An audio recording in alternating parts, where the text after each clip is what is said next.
أعوذ بالله من الشيطان الرجيم بسم الله الرحمن الرحيم فتبسم ضاحكا من قولها وقال رب أوزعني أن أشكر نعمتك التي أنعمت علي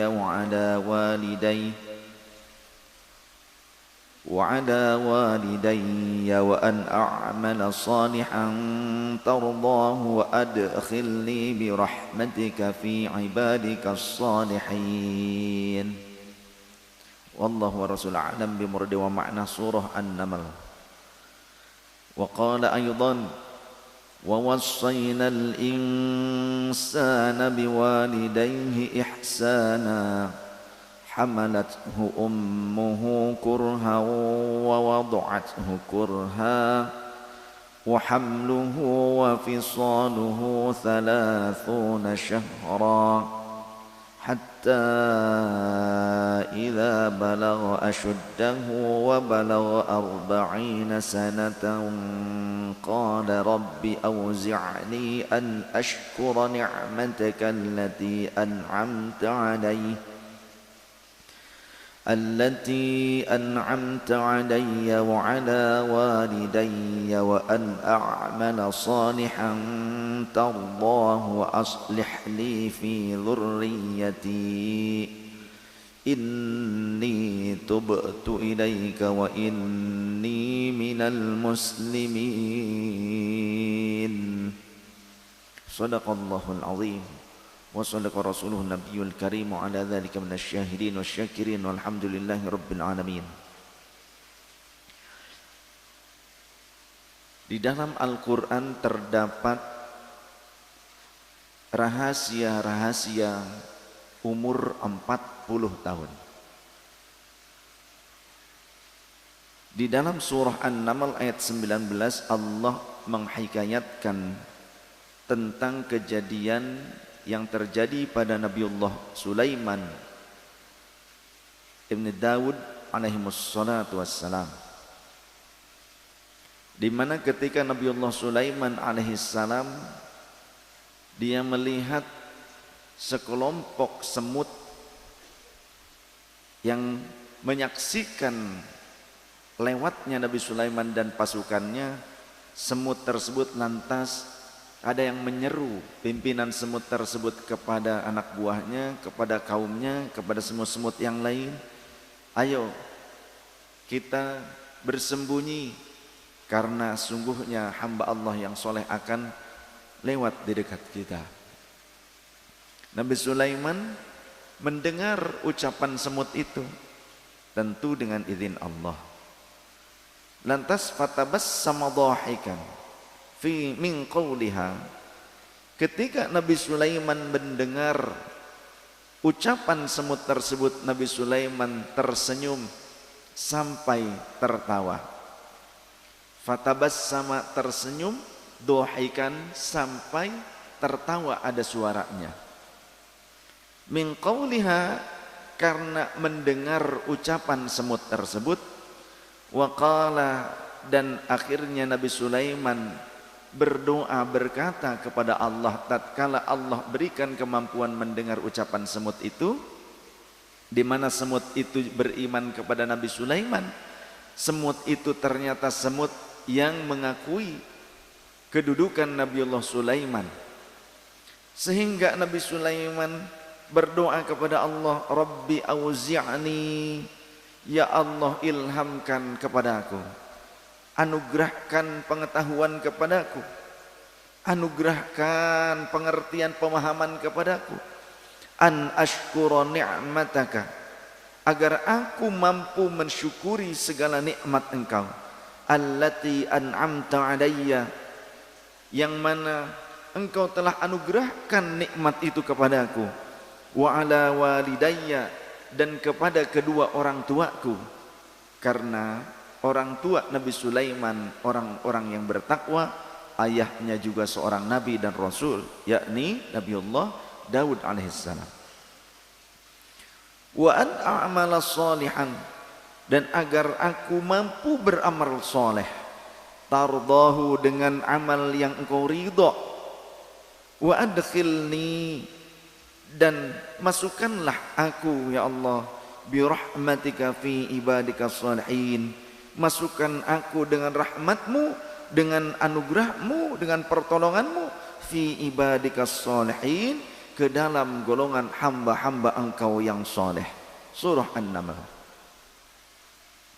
Dari ayat ini ada sebuah hikmah rahasia di mana menurut para ahli tafsir dijelaskan Nabi Sulaiman ketika mengucapkan ini beliau menginjak umur 40 tahun. Nabi Sulaiman ketika berdoa ini mengalami kejadian ini, pada saat itu beliau sudah menginjak umur 40 tahun.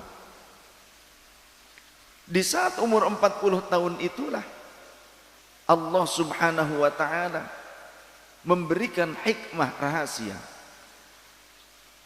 Dan para ulama menjelaskan bahwa seluruh nabi menginjak masa kenabian itu pasti sudah atau ketika sudah mencapai umur 40 tahun. Jadi para nabi itu mencapai kenabian mereka ketika mereka sudah mencapai 40 tahun. Tidak ada yang dijadikan nabi sebelum umur 40 tahun.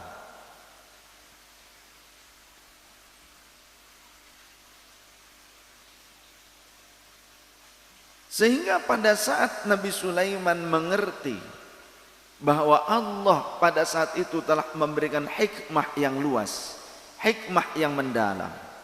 Bahkan ketika terjadi perdebatan antara beliau dengan ayahnya, Allah menunjukkan kelebihan Nabi Sulaiman dibandingkan ayahnya. Ketika adanya domba yang masuk ke pekarangan, ya, masuk ke perkebunan, kemudian memakan pepohonan-pepohonan tersebut. Lantas si pemilik kebun itu mengadu. Ketika itu masih ada Nabi Daud sebagai ayah dari Nabi Sulaiman sebagai penguasa. Terjadi perbedaan pendapat ketika menentukan siapa yang salah. Yang salah adalah pemilik domba. Jadi dia yang harus mengganti seluruh kerugian dari pemilik kebun tersebut. Namun kemudian Allah mengilhamkan kepada Nabiullah Sulaiman bahwa pemilik domba itu tidak salah. Karena apa? Domba punya kehendak sendiri. Walaupun pemilik domba itu bisa mengaturnya, tapi ternyata si pemilik kebun tidak menjaga kebunnya. Si pemilik kebun tidak membatasi kebunnya dari hama-hama, sehingga dimungkinkan hewan-hewan manapun bisa masuk ke kebun tersebut ketika tidak ada yang menjaganya. Maka itu bukan kesalahan si pemilik domba.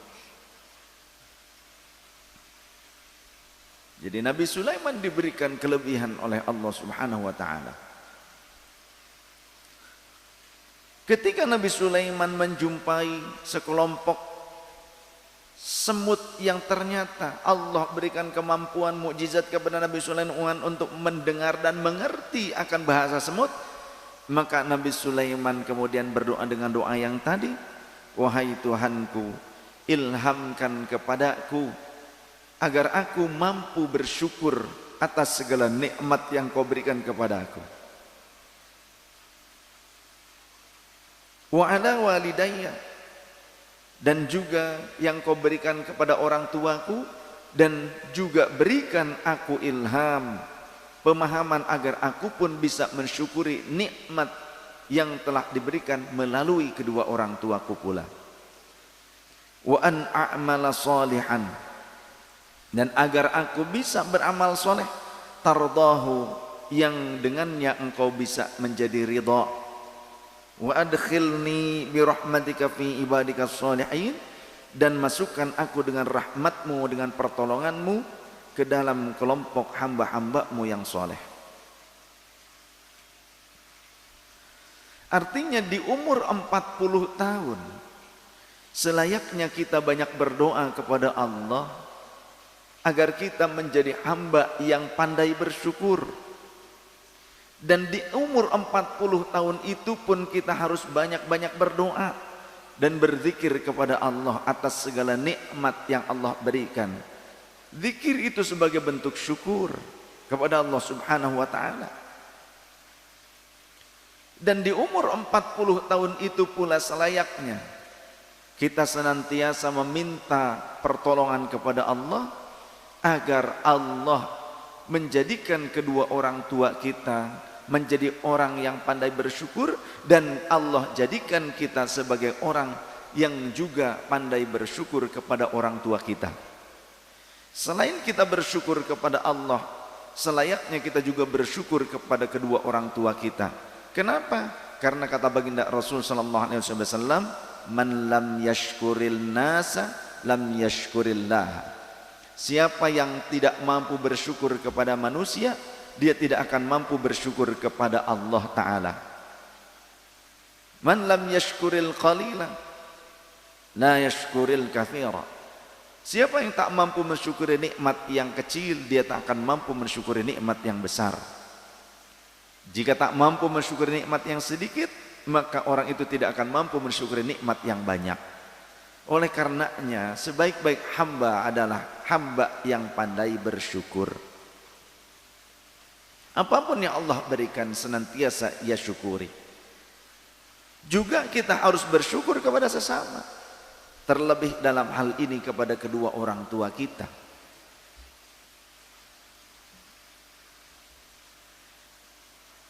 Kemudian di ayat ini juga terdapat hikmah rahasia, bahwa di umur 40 tahun selayaknya kita memfokuskan diri untuk istiqomah, beramal soleh.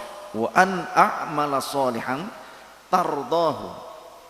Yang amal soleh itu pun ditujukan untuk meraih ridho Allah. Apakah ada amal soleh yang ditujukan selain ridho Allah? Ada, dan banyak. Ada kalanya orang sodakoh tujuannya ingin kaya. Sodakoh itu amal soleh. Tapi ketika tujuannya hanya untuk kekayaan, berarti untuk dunia belaka. Ada orang mau sodakoh tapi tujuannya supaya diangkat jadi pejabat, diangkat kedudukannya. Sodakoh itu amal soleh, tapi niatannya untuk jabatan, berarti hanya untuk dunia belaka. Jadi tujuannya bukan keridhaan Allah, tujuannya supaya Allah memberikan balasan berbentuk balasan duniawi. Ada orang bersodakoh tujuannya, ya Allah, mudah-mudahan dengan sodakoh ini saya cepat dapat jodoh, gitu kan? Diijabah oleh Allah, yakin, insya Allah. Sodakoh amal soleh, tapi jodoh urusan duniawi, begitu kan? Ya Allah, saya sodakoh, terima ya Allah, dan mudah-mudahan dengan sodakoh ini saya diangkat jadi karyawan tetap. Sodakohnya amal soleh, ajaran Allah dan Rasulnya, tapi urusan dijadikan karyawan tetap urusan dunia. Jadi ada orang beramal soleh tapi belum tentu tujuannya ridho Allah. Walaupun demikian, yang tadi itu dihalalkan.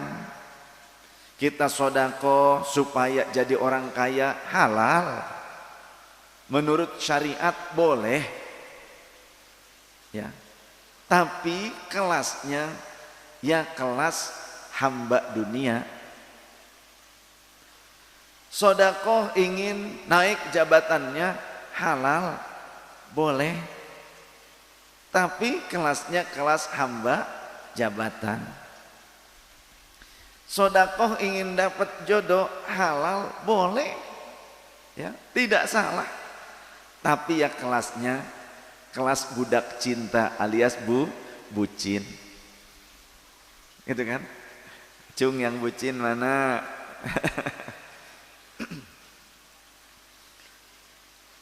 Maka ketika di umur 40 tahun, menjelang umur 40 tahun, selayaknya ibadah kita fokuskan untuk meraih ridho Allah.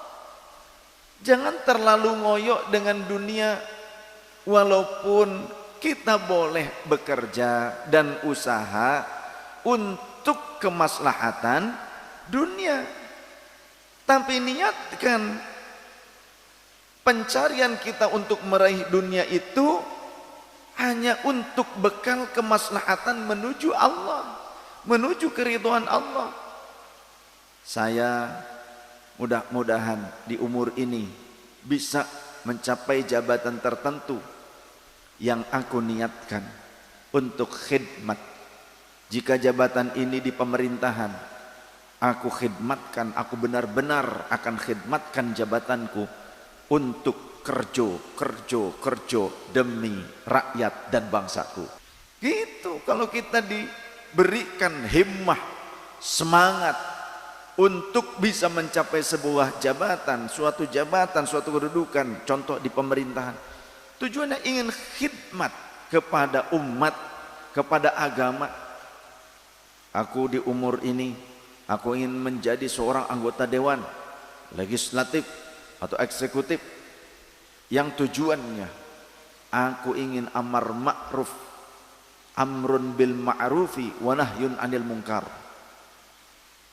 Karena tanpa kita meraih kekuasaan, tanpa jabatan, kita sulit untuk bisa menerapkan amrun bil ma'rufi wa nahyun anil munkar.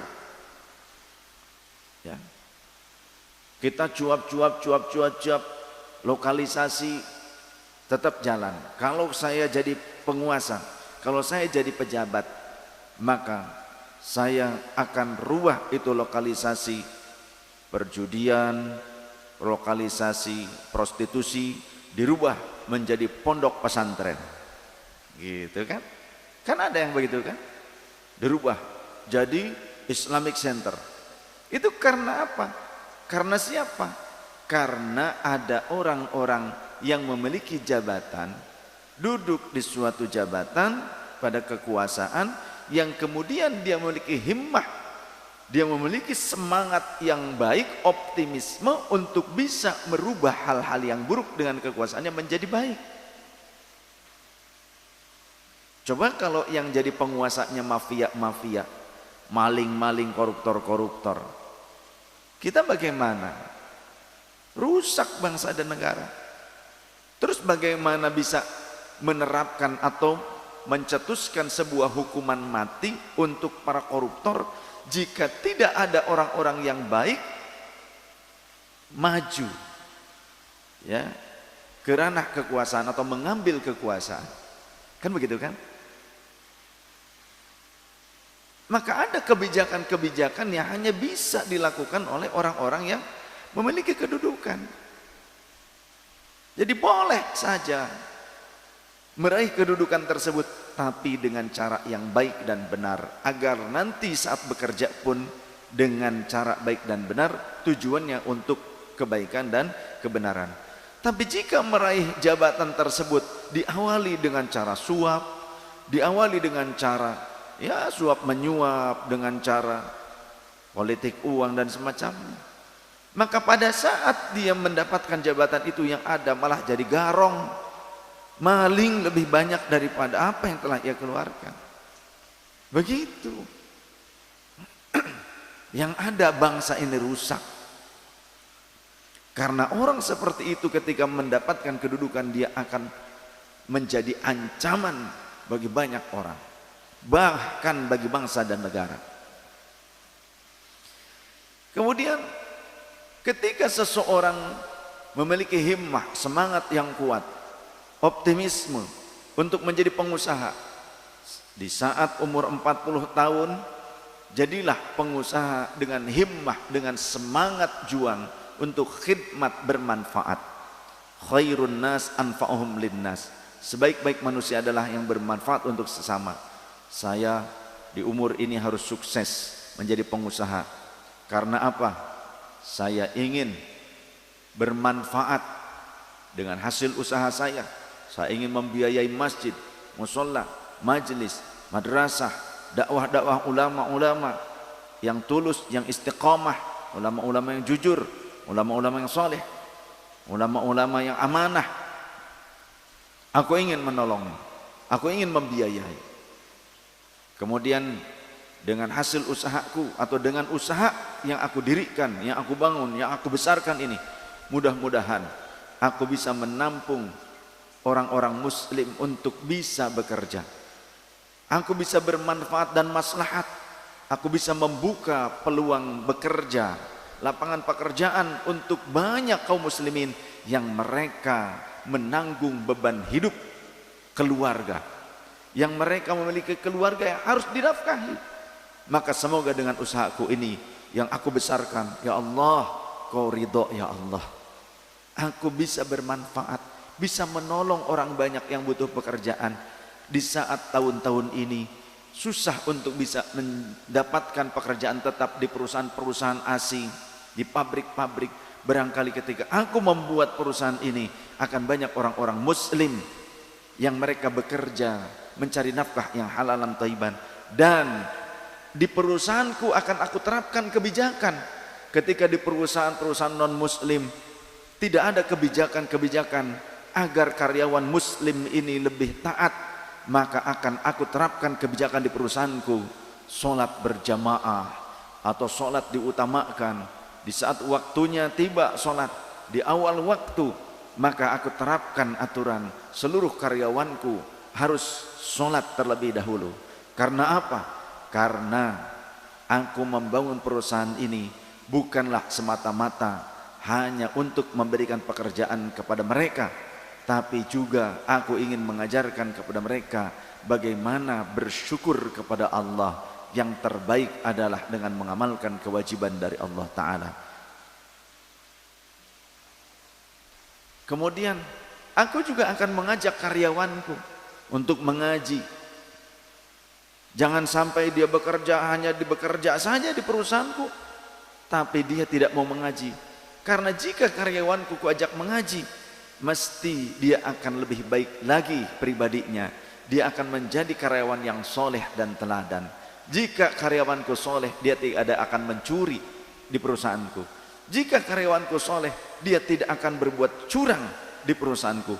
Jika karyawanku soleh, dia amanah dan Allah ridho dengan perusahaan ini, maka semakin berkembang dan berkembang. Tidak masalah di umur 40 tahun kita punya usaha seperti ini, tapi punya himmah, bukan syahwah. Kalau syahwat itu keinginan duniawi, bukan hanya seksual. Syahwat itu keinginan duniawi, itu syahwat. Ya, hanya menumpuk harta, hanya ingin jabatan yang tinggi supaya bisa semena-mena. Nah, itu syahwat. Tapi jika tujuannya untuk ridho Allah, walaupun di usia 40 tahun kita tetap berupaya untuk bisa berkarya, maka itu namanya himmah. Cita-cita yang luhur. Karena buktinya para nabi dan rasul pun ketika mereka sudah lebih daripada 40 tahun, mereka tetap masih memiliki himmah, semangat juang yang tinggi untuk kemaslahatan. Seperti Nabiullah Nuh alaihi salam, lebih daripada ratusan tahun, beliau ketika umurnya sudah ratusan tahun, beliau tetap berupaya, beliau memiliki himmah, semangat juang, nggak melehoi. Jadi bukan berarti ketika umur 40 tahun kita jadi melehoi, bukan. Gak mau kerja lagi, gak mau usaha lagi gitu, gak mau berkarya lagi, bukan begitu. Sudah pasrah pasrah, baik. Bukan pasrah, itu mayit. Justru semangat harusnya beramal soleh yang akan membuat Allah ridho. Bukan hanya sholat, puasa saja yang membuat Allah ridho, tapi bermanfaat untuk sesama, maslahat, menjaga lingkungan, itu juga membuat Allah ridha. Membantu dakwah ketika kita tidak bisa berdakwah, kita menolong dakwah para ulama, itu juga membuat Allah ridha. Memberikan kemaslahatan untuk orang lain, membangun lapangan pekerjaan. Ketika ada teman-teman kita yang usaha bikin makanan, ada yang bikin apa lain sebagainya.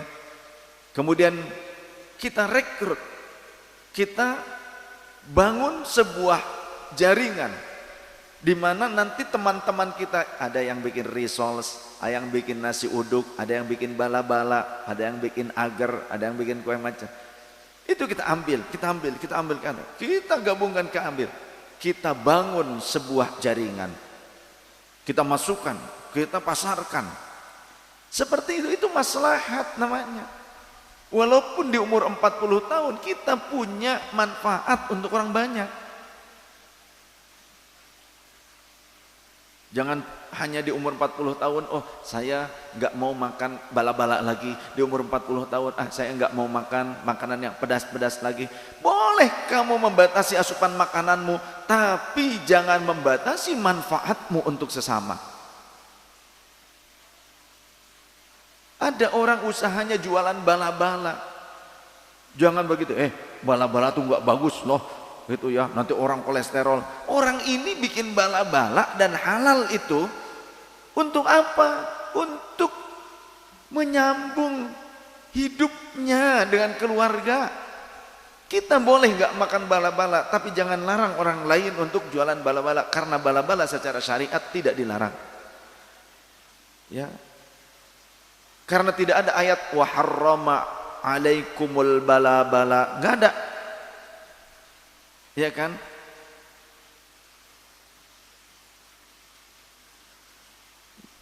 Tidak pula ada larangan wa harrama alaikumul bakso, nggak ada. Ya. Yang jualan bakso biarkan jualan bakso. Yang penting halal, nggak pakai daging berit, nggak menggunakan daging bangkai, jangan pakai mecin MSG yang bisa merusak kesehatan orang banyak. Ya yang standar-standar sehat gitu kan, tidak apa-apa. Kenapa kok melarang jualan bakso? Karena nggak bisa meli. Oh ternyata memang tidak bisa meli.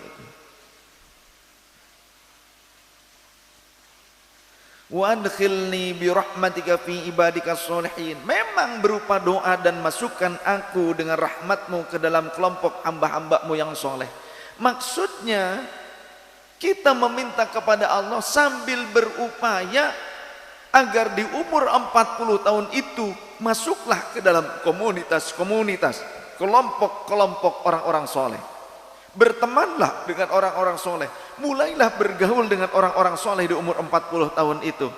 Karena apa? Karena seseorang tergantung daripada komunitasnya, tergantung daripada teman-temannya, bisa terpengaruh. Almar'u ala dini khalilihi. Seseorang itu bisa terpengaruh oleh kualitas agama teman-temannya. Falyanzur ila may yukhalilu. Maka perhatikan dengan siapa kalian berteman. Maka menjelang umur 40 tahun harusnya seyogianya sudah berpikir bagaimana hijrah yang baik.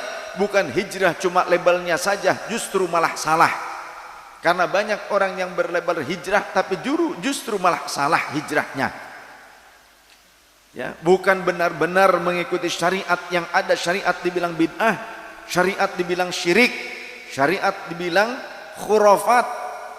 Itu orang yang salah hijrahnya. Jangan salah hijrah. Maka kita harus berkumpul, berkomunitas, ikut bergaul, masuk ke tempat-tempat yang baik, berteman dengan orang-orang yang soleh. Karena di sini kalimatnya wa adkhilni bi rahmatika fi ibadika, menggunakan bentuk kata jamak, dan masukkan aku dengan pertolonganmu, dengan rahmatmu, dengan karuniamu ya Allah, fi ibadika sholihin, di dalam kelompok hamba-hambamu yang soleh semuanya. Artinya kita harus punya keinginan dan upaya untuk masuk ke dalam komunitas orang-orang yang soleh. Maka insya Allah seperti pengajian seperti ini, karena tidak mungkin kita bisa menjadi soleh tanpa ilmunya, betul tidak? Mungkin kita bisa beramal soleh, tapi belum tentu bisa menjadi soleh. Mungkin kita bisa mengamalkan satu atau dua amalan soleh, tapi belum tentu kita bisa menjadi orang yang soleh. Karena banyak juga contohnya koruptor, mereka sodakoh, ya kan? Koruptor, sodakoh, sodakohnya amal soleh, tapi korupsinya lebih gede dibandingkan sodakohnya. Apakah koruptor itu orang soleh? Tidak. Walaupun itu koruptor, dia gunakan untuk sodakoh, Allah tidak menerima kecuali dari yang baik. Kata Rasul, alih-alih seseorang itu dia ingin memberkahi hartanya, tapi hartanya dari hasil yang tidak halal, kemudian dia bersodakoh, bahkan dia habiskan untuk sodakoh, dia pikir Allah akan menerima. Allah tidak akan menerima, kata Rasulullah SAW. Wallahu la yakbaluha, Allah tidak akan menerimanya. Padahal dia wa yubaraku fihi, dia berupaya memberkahi harta tersebut, harta hasil tidak halal, hasil jualan sabu-sabu, narkoba, ya, heroin dan semacamnya, ekstasi. Kemudian dia datang ke kiai, uangnya itu dia sodakohkan ke kiai, kemudian minta doa mudah-mudahan usahanya diberkahi Allah. Nggak bilang ke kiai bahwasannya dia jual sabu-sabu, ya, dia ternyata mafia. Dia datang ke kiai minta diberkahi itu. Apakah Allah akan menerima dan memberkahi hartanya? Dia tidak akan. Ngimpi itu. Jadi di umur 40 tahun Nabi Sulaiman memohon kepada Allah agar Allah memasukkan kepada kelompok orang-orang yang soleh. Artinya ada hikmah yang tersirat di dalam kalimat itu, agar kita di umur 40 tahun segeralah masuk ke dalam kelompok hamba-hamba Allah yang soleh, berupaya berteman dengan orang-orang soleh, ngaji, karena gak mungkin kita bisa menjadi soleh tanpa ilmu.